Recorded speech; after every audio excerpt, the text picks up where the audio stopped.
Chinua in reference to Okunku. He was a very hard-working and gentle soul, but he was buried like a mad dog.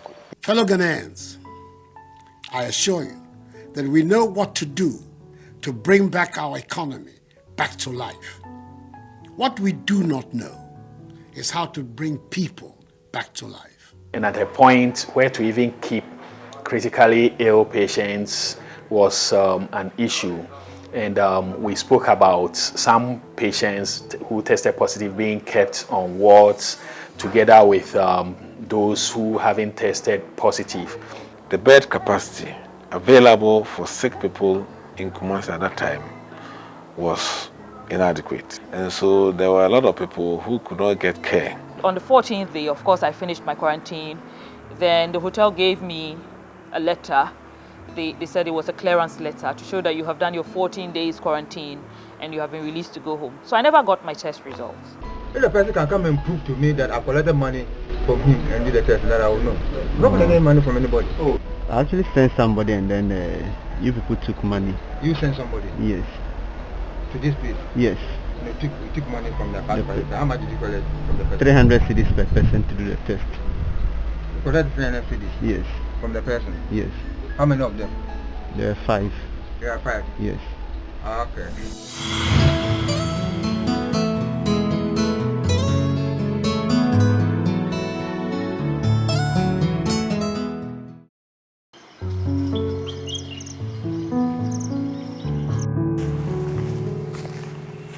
The pastors were down there.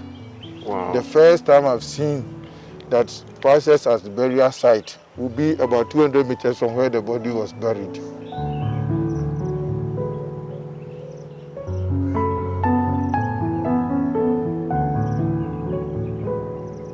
Borrowing the words of Chinua in reference to Okunku, he was a very hard-working and gentle soul, but he was buried like a mad dog because of COVID. Because there wasn't anything anybody could do. Normally, they would come and say, oh, come and have a last look at him. No, we were asked to stay off. So as a lawyer, I don't even know whether or not the body down here is that of my brother. Dr. Harry Boateng was scheduled to see some patients that Saturday morning.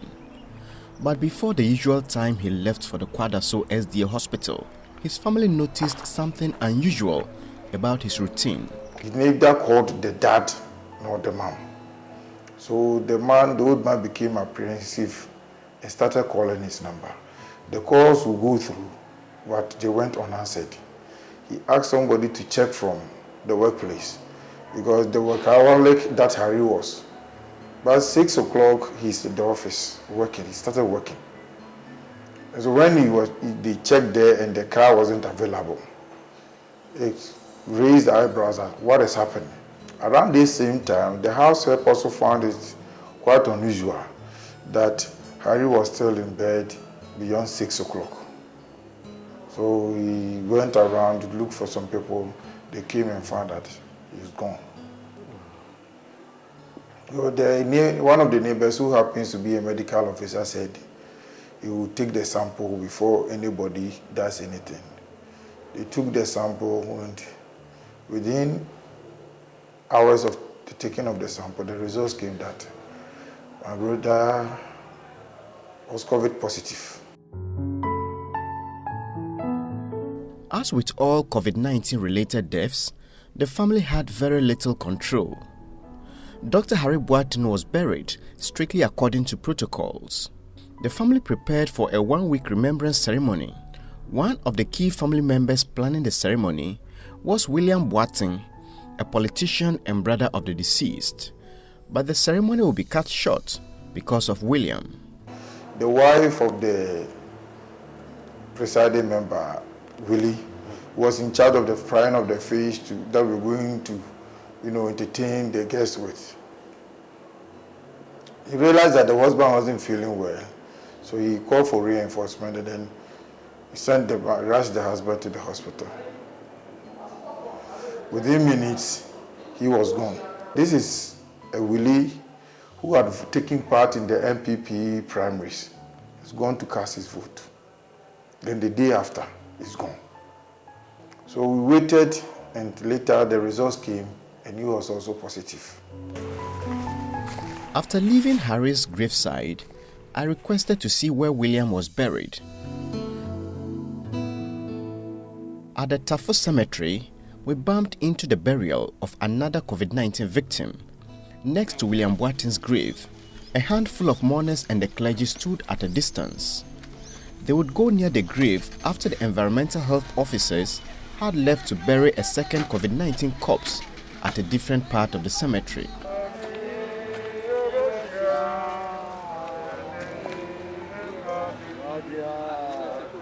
The inscription on the coffin showed that the victim was a 41-year-old woman, a mother.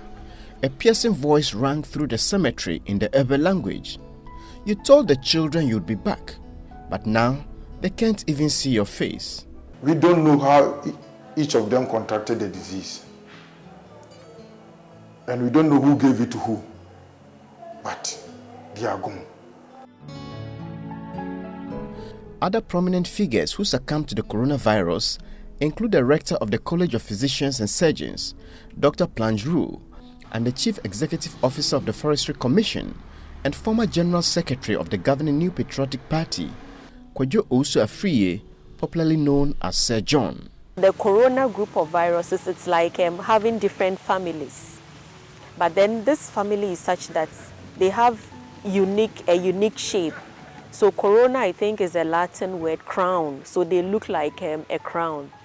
And you will find that there are a lot of differences even within the group of coronaviruses. You have human coronaviruses. You will find coronaviruses in bats. You find coronaviruses in cattle. You find coronaviruses in sheep. In fact, mainly almost all the livestock species, you find coronaviruses in them. But then, in terms of the human coronaviruses, so those found in humans, they typically cause typical respiratory related infections. So people assume that they present with catarrh. So you have stuffy nose, you sneeze a lot, you cough, and so on and so forth. And we know that in Ghana, about 10% of the adult population have these normal coronaviruses in their nasal region. When the 2019 novel coronavirus hit China in late 2019, it seemed very abstract until it took a deadly and devastating tour of the world. Ghana and the rest of Africa were spared at the beginning. When countries such as Spain, Italy and the US swayed under the weighty grief of the virus, Africa was generally free, fueling conspiracy theories that blacks were immune to the virus. I think it's got more to do with the climatic factors that we have here. Because if we talk about physiological or immunological factors, we can talk about other blacks elsewhere who have been impacted by this COVID-19. But if you come to Africa, yes, people are dying, but it's not to the scale that is happening in the Western world. We have worked on influenza for years. Influenza, for influenza in the Western world, every year they have shots, what is called the vaccine, they give them vaccine. We in Africa, we don't take vaccines, we don't take shots. People die, influenza cases, we have every year. In the Americas and also in Europe, we have high mortality rates from influenza. But in Ghana, we don't have. Even when we had the influenza pandemics, we started in 2007 with avian influenza. People were dying. We had some few deaths in Africa, that is in the Egypt, northern part of Africa. But in Ghana, no. Then even when we had the pandemic H1N1, if you remember, we had a lot of cases around, but the death rates were very few. Even nothing happened with death. People had infections, all right, but we never recorded any death. Ghana recorded its first case on March 12, 2020. There were 2 persons who had traveled into the country. On 21st March, President Akufo-Addo announced the closure of land, sea and air borders to human traffic, effective midnight of 22nd March. Those who entered the country by air before the closure of the borders were mandatorily quarantined and tested. Schools and churches were closed and restrictions were placed on public gatherings.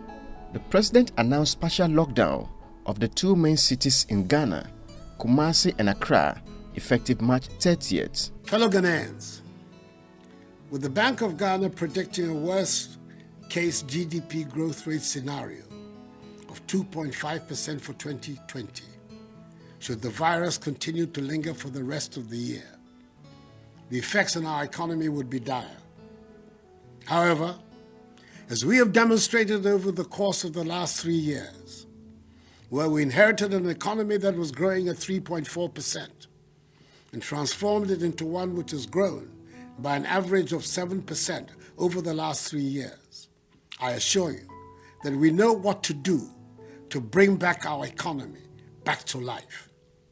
What we do not know is how to bring people back to life. We relied on some of our earlier preparations and activities that are carried out. One, during the Ebola response, even though they are not the same situation, but it's all about surveillance and case containment. And so we started activating those areas. We had also had a very experience of an outbreak of H1N1 in one of our schools in Kumasi.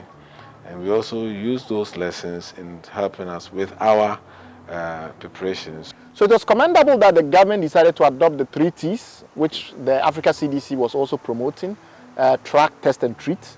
And so they did have in place a mechanism. They had in place machinery designed to deliver on track, test, and treat. So they had systems in place, they had reference laboratories and all of those things. Some African countries took not even weeks, months to get to that state. So I think they have to be commended for, at the very least, that structure being in place when it needed to be in place. 3 weeks after the lockdown, the number of cases was rising. Many, including the Ghana Medical Association, called for the extension of the lockdown to other parts of the country. But there was a reality that was beginning to dawn on the nation like day. The situation on the ground did not support the president's highly acclaimed statement that we knew how to bring an economy back to life and not dead people. As at 19th April, there was nothing in the data that suggested that lockdown ought to be lifted. If anything at all, in some parts of the country, we should have stepped up lockdown. Even though the lockdown was lifted, a number of measures were instituted to curb the spread of the virus. The wearing of face masks in public became mandatory, but getting some people to wear it was another problem. I'm not putting so much fear in you, but a little fear is good. The education is still not enough. People are hearing COVID-19, we are doing this. But it's different, someone hearing and someone having an understanding of a situation. At a point, especially after the lockdown was lifted, I don't know, people thought probably once that has been lifted, so has COVID. So you go to town and you realize that the number of people who were in masks when it became compulsory were minimal. The level of awareness and education was not the same nationwide. No smacks on Bumbra. Are there who better than the Shabba? Oh, no smacks for a Mivalashe. I don't think Balashe. They go so fast.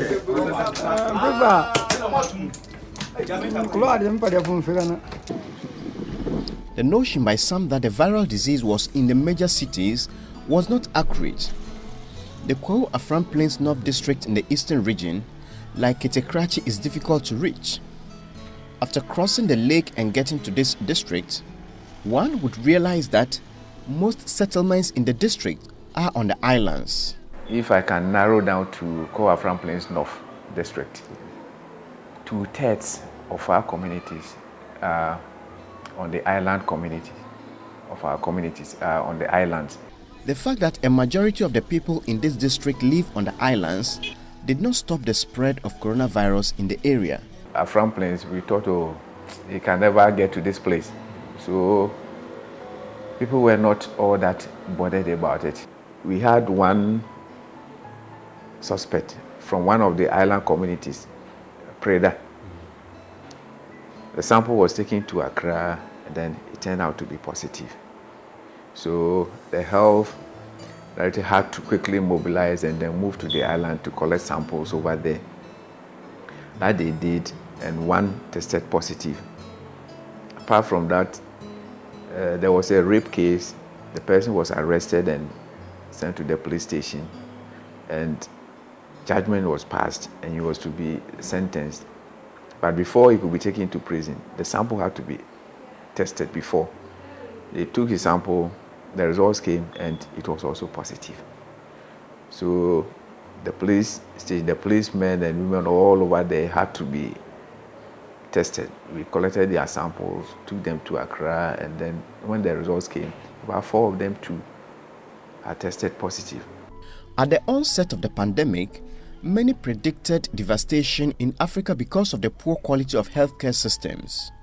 In Ghana, for instance, the entire country of about 30 million people had only 67 ventilators, less than half the number of ministers of state.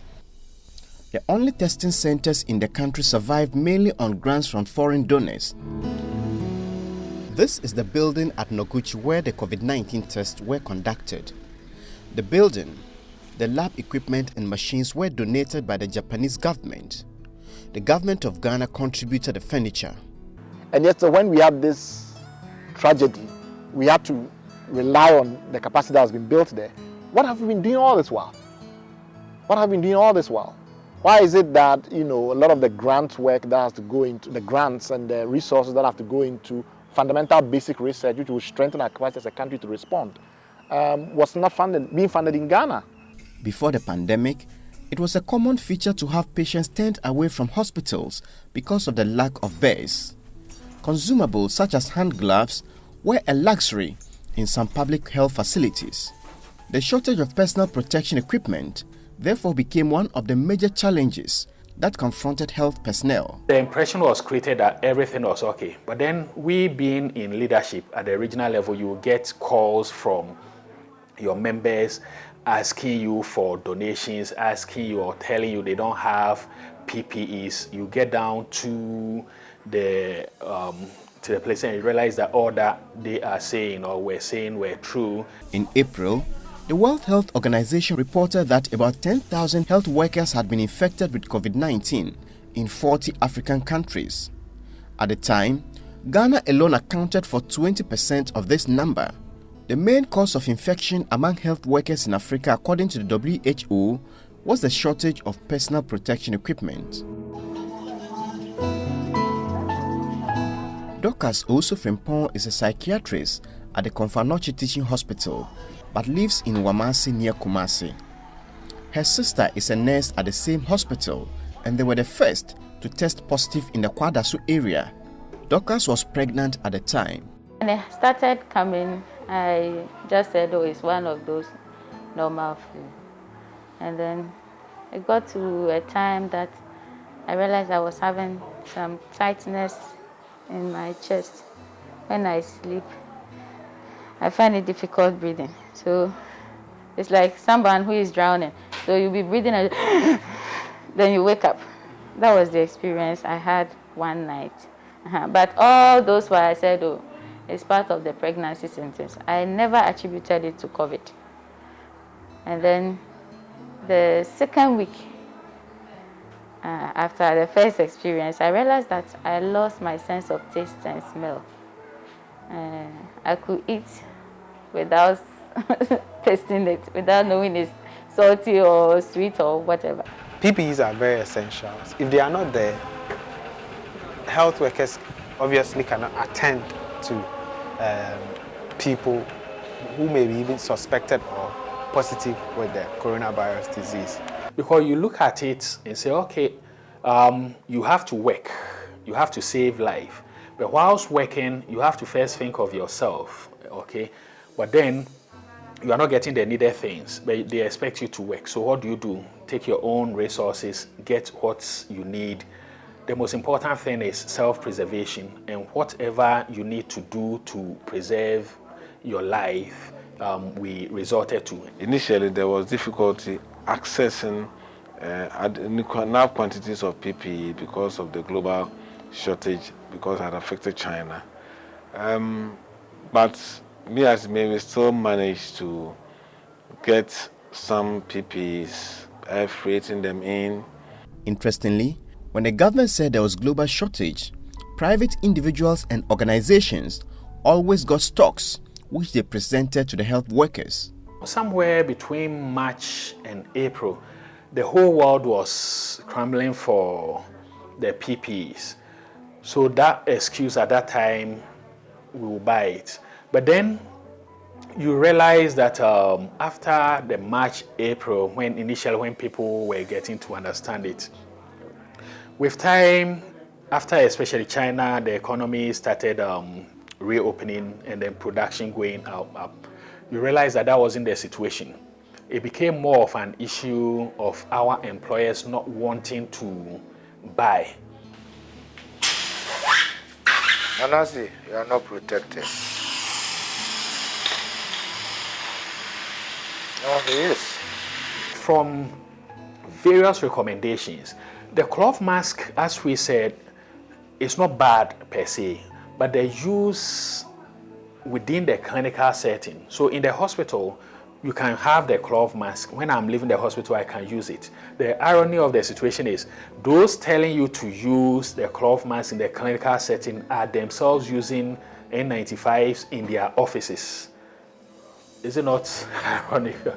Another challenge that arose in Ghana's fight against COVID-19 had to do with the management of contact tracers. I was placed at the Menchia Government Hospital. So if anybody comes there with signs and symptoms of COVID-19, we are those who are called upon to go and pick the sample of the person, then submit to KCCR for testing. After that... Were you trained for that? Not really. Not really. We're just given a one-day training, and it was even more like a seminar. Testing is not only when the sample is taken from you and it gets in here or gets into any other testing center and is tested. It starts right from how the sample is taken. Very important. If a sample is not taken properly, if the sample is not quality, it affects the results. We have about 2-3 types of samples that we take for COVID. The first one is called the nasopharyngeal swabbing. So they will put a swab in your nostril and take it. The second one is called the oropharyngeal swabbing. They will put the swab in your throat and take it. They can also do with what is called the sputum. You produce the sputum. So if somebody is taking the nasopharyngeal swabbing, he doesn't take it well. He just poke the swab into your nose quickly and take it out. You may not get the amount of viral particles if the person is positive to tell us that is positive, because the assay that is being used to test has got a limit of detection. So if you don't have enough, then you will test it, you will get it to be negative, but the person will be walking around as positive. What I was expecting is, if you are taking sample from you, I'm expecting 1 gloves. After that, we should dispose it. But you see that I will use the same gloves on you, this person, this person, this person, which is against our ethics or our profession. Is that what you were doing? Yes.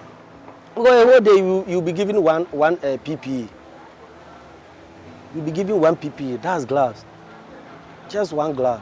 Didn't you think as health professionals that if you use the same gloves on A and then comes to B, so you could end up infecting people who didn't have it? Sure, that's why I was saying along the lines, some of our members stop it. Because it's like, you don't have work.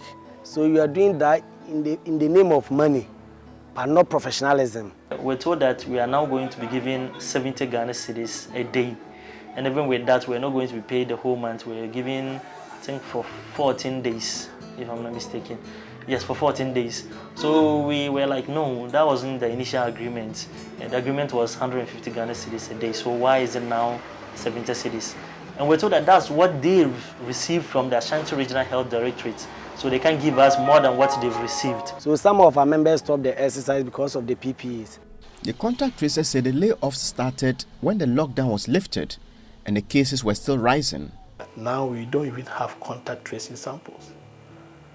We don't have, we have only suspected samples. That is people who have gone to the hospital or their samples have been taken because they suspect them.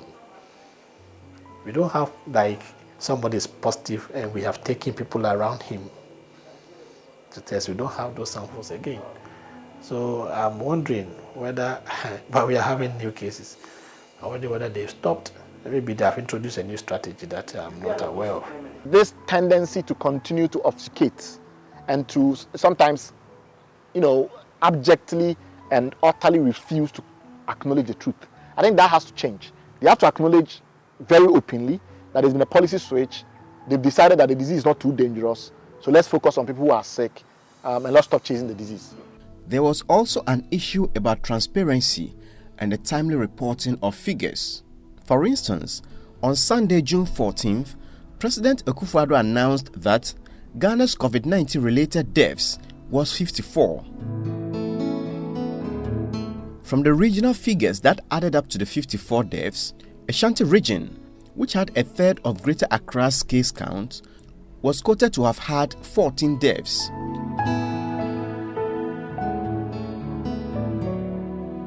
Meanwhile, the Ashanti region situational report I intercepted revealed that the region had recorded 38 deaths and not 14. The Regional Health Directorate had updated the number of deaths, which stood at 38, to the national headquarters on the 13th of June, a day before President Akufo-Addo addressed the nation. So why did the government report 14 deaths from the Ashanti region when the actual number of deaths in that region was 38? We were not eager to reduce the number, but we wanted to be sure that not only do we have the number, we're also able to learn from the findings of every case and everybody who died. Is there any particular pattern that's emerging that we need to be aware of? And that's why the audit is extremely important. Until you have done that audit, that says that this is the presentation, these are the reasons, these are the things we found, these are the tests we did, this one we did a test, then obviously one cannot document it, because the national level data is what goes out in the world. So was it possible that the regional level could report a case without first finding out whether the person tested positive for COVID or not? It's not just about testing positive. I told that we know just about the numbers, but the learnings. And so all deaths must be properly audited. And is it not problematic to have somebody dying of COVID-related complications and then the reports coming out or being added to the figure after a month? Manasseh, you went to Kumasi and they told you 38. Nothing stops you from publishing the 38, isn't it? There are times that we audit and we realize that this is not a COVID-related death, or something that are suspicious, and then we'll go further and say, well, check and see whether it was. And so it was a back and forth game to ensure that we learn from. The test wasn't done properly? Oh, it's not just... the test may have been done positive, but like I said, we want to ensure that we know what was the cause of death. We were disputing that once the person tested positive, we think those should be added to the figures. In the heat of the pandemic, the government gave regular updates, but it was difficult to independently verify these claims. Nurses and doctors at health facilities said speaking up and contradicting the government came with victimizations. I have received a lot of threats and calls, you are not to do this, you are not to do that. And I am sort of immune to it. I've already had,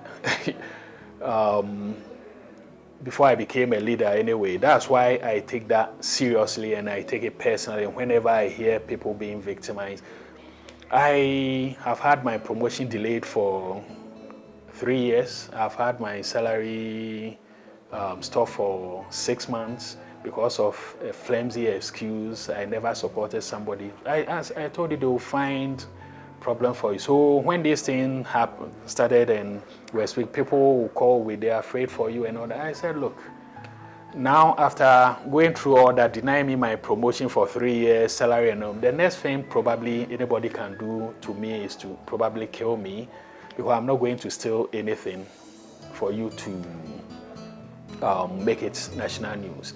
But then we are once again appealing to our leaders that this is not the time for us to be victimizing people. This is the time for us to work together as an institution, as a group, for the common goal. And the common goal is seeking the welfare of the people of the country. One area the government of Ghana prided itself in its management of the COVID-19 pandemic was testing. We were a bit more adventurous. So when Noguchi and others decided we're going to go with a pool testing approach, some of us were of the view that while that was a very smart intervention, and I presume we're going to go into this a bit more, the situation as it existed required that they separate the cohorts, the different types of targets for testing, and not use pool testing for everyone. And our argument was that the nature of pool testing was such that it could interfere with clinical outcomes, in the sense that when you do the pool testing, and that, let's say somebody comes to my clinic, and the symptoms that I have and the history, the person has traveled to a certain location, all of those things strongly suggest the person must be COVID-19 positive. And I refer the matter to the lab. I take a biosample and I send it to the lab. And you pool it with others without separating that from people that you probably just went into the community in random and then pick up their samples, and you pool all of that together, and the test comes back negative, and you say, okay, all of them are negative. You are doing a bit of a disincentive to those people whose clinicians had a very strong index of suspicion. There were a number of issues with the testing. In June, a nursing mother whose husband and mother tested positive told me she had her sample taken, together with those of her father and brother, but they never got their results. A banker got exposed and tested, but went through an ordeal and later decided to go and pay at a private testing facility before she got her results. You don't have any magic number of tests that has to be done. It's based on your policy. If you decide that let's do walk-in testing, that's a different policy, but that's not our policy. Testing was effective for travelers who entered Ghana a day before the closure of the borders. However, some of the Ghanaians who were evacuated and came in special flights and were mandatorily quarantined and asked to be tested did not get their results. I came in on 27th of July this year from Norway. There are a lot of people from UK, Netherlands, even US, Sweden, Iceland, Finland, Europe, many of the European countries, Italy, even some came from China and joined us at UK. There were two Chinese, people students from China who also joined us. So we left America 29th of July. We came into Accra on the 30th of July. And then I stayed at a hotel for 2 weeks. Within those 2 weeks, we were quarantined. We couldn't see anybody, the usual thing. On the 10th day, there was a team from the district health service. That's how they identified themselves. They came to take our samples for the COVID test. And they assured us that our test results would be out in 3 days. And I even asked them, is it weekend, weekday, does it affect anything? They said, no, whether even Sunday, we'll text you your results. So they said, if you're positive, we'll call you. If you're negative, we'll text you. Which means they are attaching some urgency to the status. I'm like, okay. And then I said to them, I have heard the previous evacuees tell me that they never received their test results. On the 13th day of us being in the hotel, we started asking questions. So the district health officer, in the evening, around 6 o'clock, on the 13th day, she came and told us our result is not yet ready. But we've satisfied the 14-day quarantine. So they gave us a letter. So after a week, the health officials came to take our samples. And he said to me, oh, that's because there was a backlog. But now we've cleared the backlog. You definitely get your results. Now the turnaround time is going to be shorter. I'm like, okay. 3 days passed. We didn't hear from them. And on the 14th day, of course, I finished my quarantine. Then the hotel gave me a letter. They said it was a clearance letter to show that you have done your 14 days quarantine and you have been released to go home. So I never got my test results. Really, I don't now trust the results that will come. I have no idea why the results never came. And the fact that it didn't just affect me, but several others, and even a lot of people on the badge before me, it raises the question, some people even ask, are they actually testing? Or are they just following protocol and taking these samples and putting them aside? Yeah, I think at that time we reported that we've had some challenges with logistics supply because of the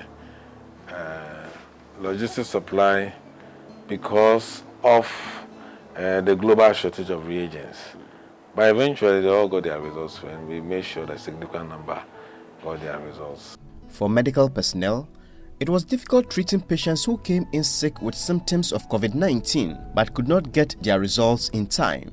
Every disease condition has a form of management. Even if we don't have any antiviral to treat it, or any antibiotic if it is a bacteria to treat it, they have a way of managing the patient. So we talk about supportive treatment if you are on COVID or even Ebola or any other treatment. So how quickly we do the test and give out the results is important. So testing is very important. The testing has not been enough, and I will always cite health workers as an example, and these are personal experiences.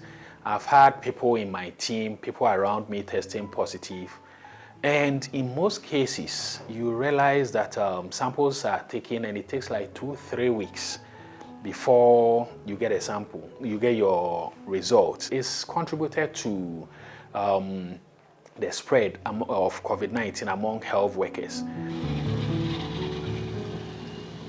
The Western region was the third region after Greater Accra and Ashanti in terms of the number of cases recorded. The mayor of the regional capital of Sekondi Takoradi, Anthony K.K. Sam, who spearheaded the fight against COVID-19, died of the virus.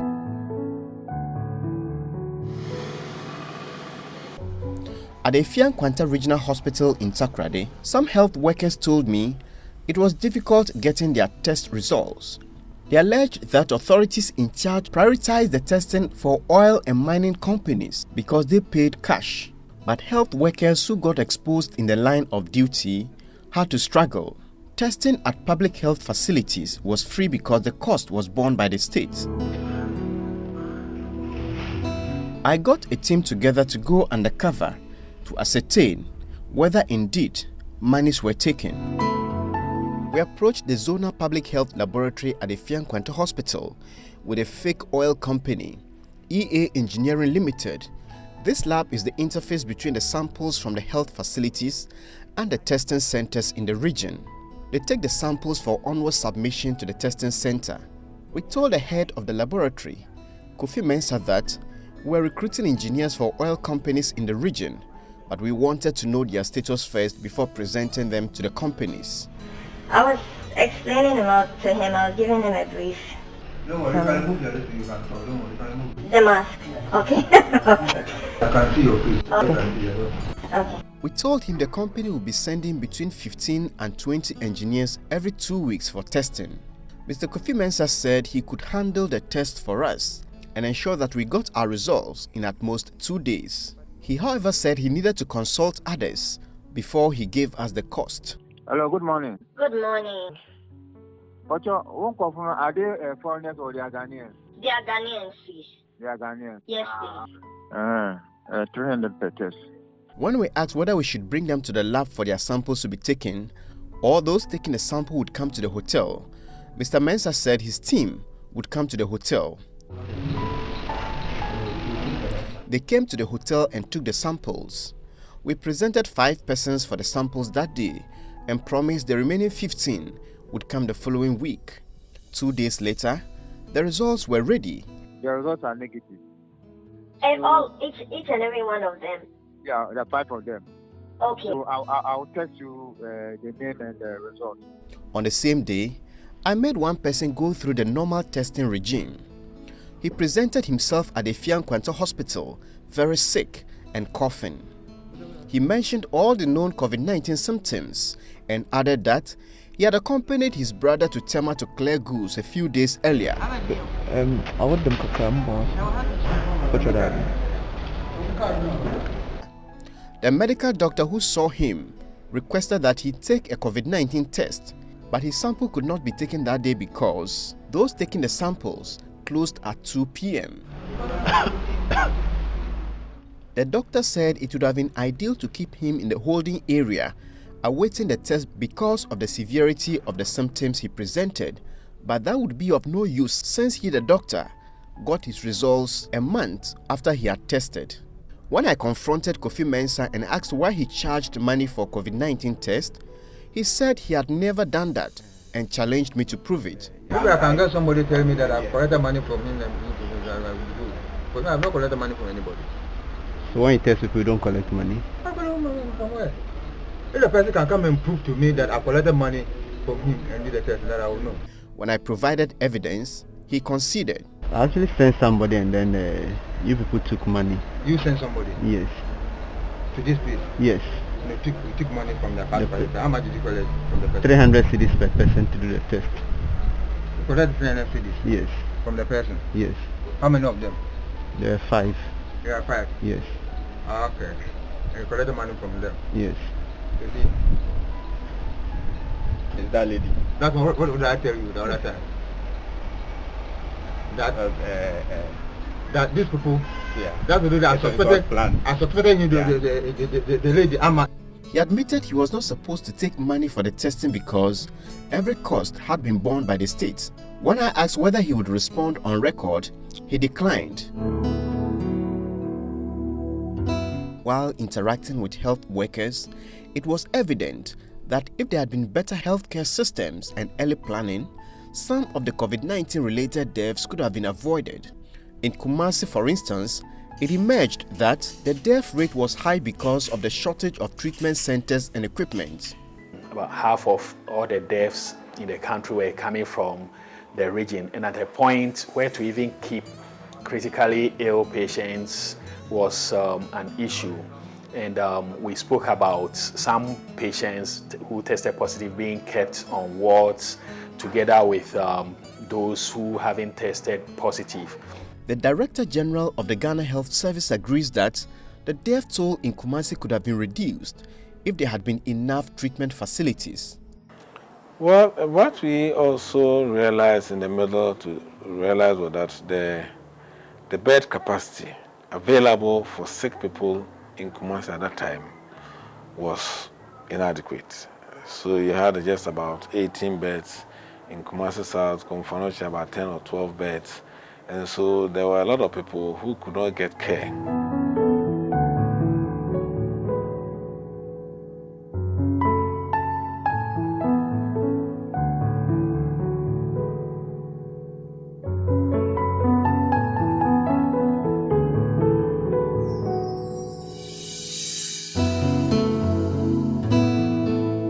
What we did was to test people for something that we call antibodies. When somebody encounters the virus, or if somebody is exposed to the virus, the immune system would kick in and try to fight the virus and make these antibodies.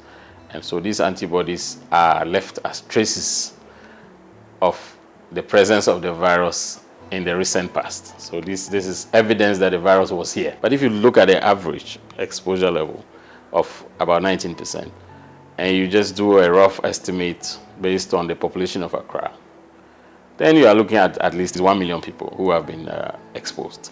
So far, the mortal blow of COVID-19 has not been as heavy on Africa as global health experts have predicted, but scientists say it has nothing to do with superior management of the virus here. One of the, let's say, the intriguing things for scientists now is, why has Africa been spared? If we look at Africa, the fact that we have a younger population, like I indicated, and because really and of course maybe we have also been exposed to a lot of human coronaviruses. So some way, somehow, we have built a certain level of immunity. If you look at COVID or coronaviruses in general, even before COVID came, we were dealing with coronaviruses and influenza or para-influenza, all those respiratory infections, they are there.